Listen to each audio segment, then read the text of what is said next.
If you look to somebody purely based on their knowledge, there'll never be a person who knows more than the internet, than the most powerful supercomputer. But what's really lacking is wisdom. And there's really no substitute for kind of the building on life experience that sadly so many of my fellow scientists miss out on because they focus so much on their knowledge acquisition rather than wisdom acquisition and the meaning of what they do rather than the value of what they do. Brian, thank you so much for joining me. It's a pleasure to be with you, Georgia. I'm a longtime subscriber and fan. So I actually looked up your podcast before doing this interview, and it turns out you address basically all of my favorite topics: loop quantum gravity, hypotheses for God. And it looked like you were kind of a hoot. So I was excited to start this interview. Thank you. Yeah, I pride myself on diversity in the most important ways possible. Something you discussed in your video that I'd like to start with is you talked about how science can create knowledge, but it can't create wisdom. And it reminds me of the phrase, science describes, but it doesn't prescribe.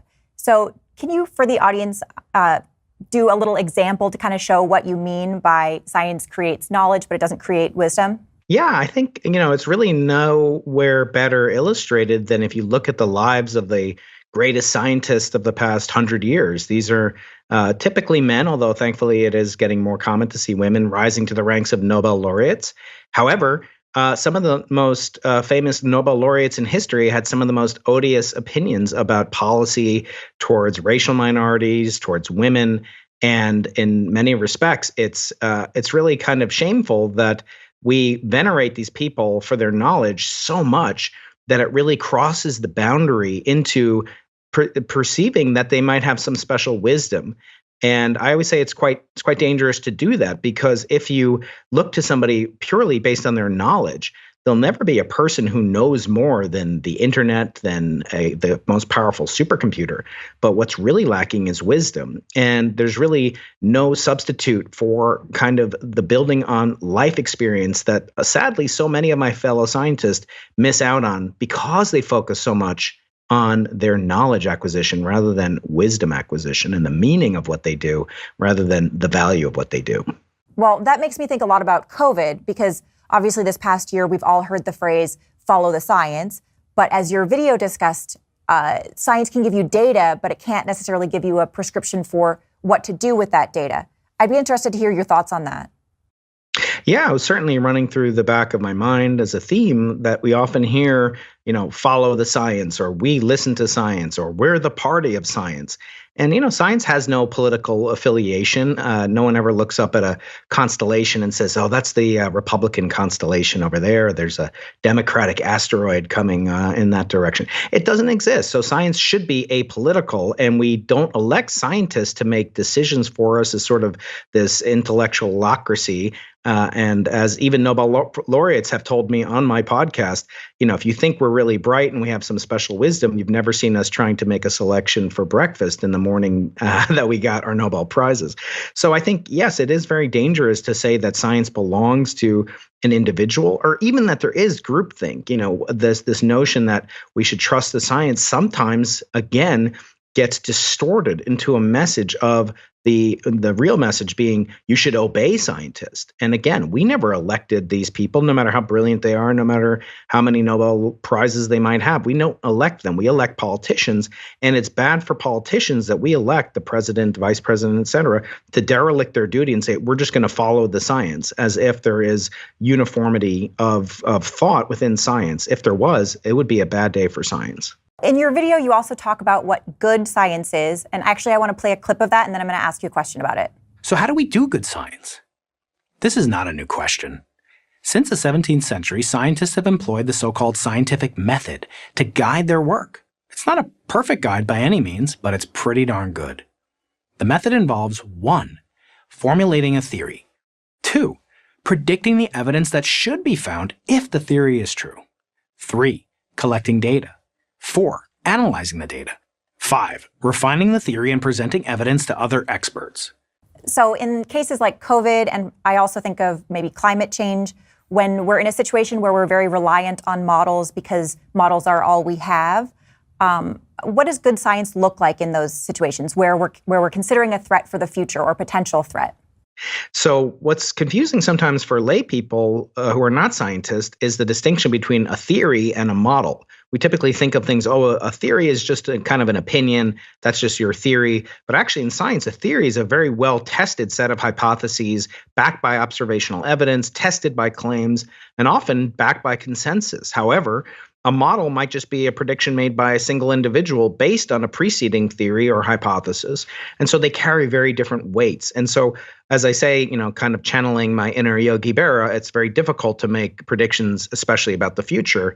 In this case, it's hard for a one-time only situation like our universe or like a global pandemic, which really doesn't happen all that often, to make far-reaching implications based on a model with very limited input data. That's a very big challenge, and it is troubling when it is used for political reasons rather than for purely scientific reasons. And so that's sort of the purpose of this Prager University video, is to illuminate for the layperson, what do scientists actually do? And for that reason, I'm very proud to really to convey to a lay audience the meaning of what we as scientists do and the limitations of what we do, and when we should have some skepticism, at least on the part of the layperson. I guess a question for me as a layperson would be, how can I tell if I'm sort of if the research that I'm reading, say in a magazine or whatever, if it's good science that I'm looking at versus kind of shoddy science? So, if there are any red flags that we should look for, or what does good science look like, would you say, especially in these situations? Yeah, of course, just as the situation itself is a one-time thing, your reaction to it, let's hope, is a one-time situation. Hopefully we won't be dealing with pandemics and so forth, in the near term. And it's very difficult. It's very difficult to know when you hear these titles and you hear this uniformity and unanimity. I would say the distinction that you should always make is, am I being asked to obey a scientist or listen to a scientist? And as the scientific method progresses, it's based on scientists questioning other scientists. So I am personally very skeptical. And even when I was a layperson, not a professor, for example, I was very skeptical when I would hear things like, all these scientists agree in X, Y, or Z. Because as I point out in the video, many different times in human history have scientists been on the wrong side of scientific history, even the majority of those speaking as scientists in their day. So it's it should be sort of troubling. It doesn't affect your daily life. I know loop quantum gravity is very important to you, Georgia, but to most people, it doesn't really affect their day. So if scientists kind of debate about loop quantum gravity or the Big Bang, or even things like the future of artificial intelligence and so forth, these might, for now at least, be mostly theoretical or mostly potential possibilities. Might be metaphysically, might be theological, which is very important, or philosophical. However, they don't impact your daily life. When something is said to impact your daily life, that's when you should take notice and really dig into it and make sure you understand what are the motivations for scientists making specific claims, and why should I be asked to obey a scientist when I elected the president, vice president, et cetera. I want to ask you about politics in science. So obviously we have our petty mask wars, but I'm more concerned about political pressure that scientists may feel in terms of what they should be studying and what they can and can't get published. So can you talk a little bit about the pressure that scientists feel behind the scenes, if there are any, and how that affects our ability to get good quality science? Yeah, scientists suffer from a whole panoply of different pressures within academia and even outside in industry. We in academia have pressure to get into the best colleges, the best graduate schools, the best postdoctoral programs. If we're very lucky, we become professors. Then we have to compete for tenure. And at all these different levels, you're competing, so to speak, against the best and brightest that the world has to offer from all different corners of the planet. And so it's extremely challenging. It's very limited. And unlike, say, the boardroom of a Fortune 500 company, there are 500 companies in the Fortune 500. There's only one Nobel Prize. There's only one, National Science Foundation, National Institute of Health.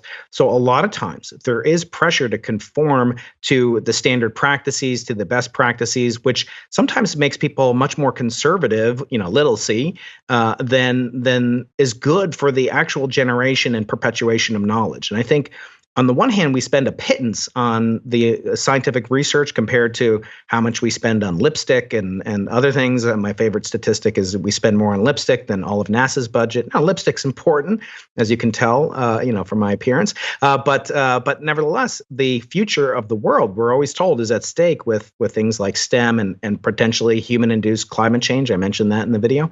And so what could be more important? And I think that then gets driven by political decisions, budgetary decisions. And yes, it is a finite game in terms of how much funding you can get. There are winners for every proposal. There are losers for every proposal, every funding opportunity. But the fundamental dichotomy is that science is an infinite game. You never win science. You're never like, oh, I won science. I got 100% scientific market share. That will never happen. And so it is a challenge to balance that dichotomy on this knife edge between doing the best high risk science, which often is high reward, but also kind of doing the mundane things that you need to do to keep your laboratory, your graduate students, et cetera, funded. So yes, there are certain best practices. And unfortunately, a lot of times it doesn't allow for the most beautiful of scientific things, which is serendipity. When you discover something completely unexpected, that's becoming, less and less common, unfortunately, within science. An issue I think we've had over this past year is a breakdown in trust between the public and the so-called experts, the scientific community. I think a lot of people have concerns that politics are getting into science and that's affecting the kind of information that we're able to get. So my question is, as lay people, is there anything we can do to help rebuild that relationship in terms of supporting integrity in science and making it easier for scientists to pursue things boldly and honestly and with integrity? Yeah, it's a very, very good question. I find it very challenging when I talk to the public because they feel like I'm doing something very specialized with specialized equipment. And, they wouldn't go into a job site and take away a jackhammer, from a construction worker any more than they feel like they have a right to know about my knowledge that I've acquired in my laboratory. However, I always point out I'm a public servant. I work for the state of California, but anybody who's been funded by a National Science Foundation grant, a NASA grant, we're funded by U.S. taxpayers. So never, ever forget that you have a right as a taxpayer to sort of be included in the scientific process, to have things explained to you in a way that you can understand them. As I quote from famed Nobel laureate Richard Feynman, he said, the first principle is that you shouldn't fool yourself, and you are the easiest person to fool. And after you have not fooled yourself, then you can work on not fooling other scientists and not fooling the public itself, because in that sense, you're doing a real disservice to the pursuit of truth. And we as scientists should be merchants of truth. So yes, I say demand answers that you can understand. Understand that science is provisional, but that's a good thing. And that science is argumentative, provisional, consensus-based, but ask for things to be understood and participate in the scientific process, and tell scientists that you support them and that you should argue to our government. It's one of the few things that all politicians used to agree on, that supporting science was good and it was cutting across political boundaries. So it's a safe space for the layperson to occupy. And it should be to the benefit of scientists. On the flip side, scientists have an obligation to do some sort of outreach to the public, and it's typically not within our purview. We always say, how do you know a scientist is outgoing? Because he looks at your shoes when he talks to you instead of his own or her own. But the point that I'm trying to make is we have an obligation also to present in digestible form, and I try to do this on my YouTube channel and my podcast, to do outreach to the public, because you all pay my salary one way or another, and I am blessed to have a job that, don't tell Governor Newsom, I would probably do it for free. Oh, the gruesome Newsom. All right. So, Brian, where can we find you online? I'm available on Twitter at Dr. Brian Keating. I am also on YouTube. I have a really growing list of Nobel laureates and Daily Wire personalities. I hope to get you on the show someday, George. I've had Ben Shapiro, Michael Knowles, Dennis Prager is coming up.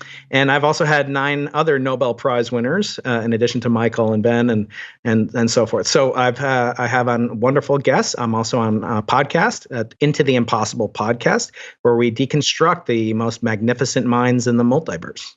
Excellent. All right. Well, thank you so much for joining me. Thank you, Georgia. It's a real pleasure.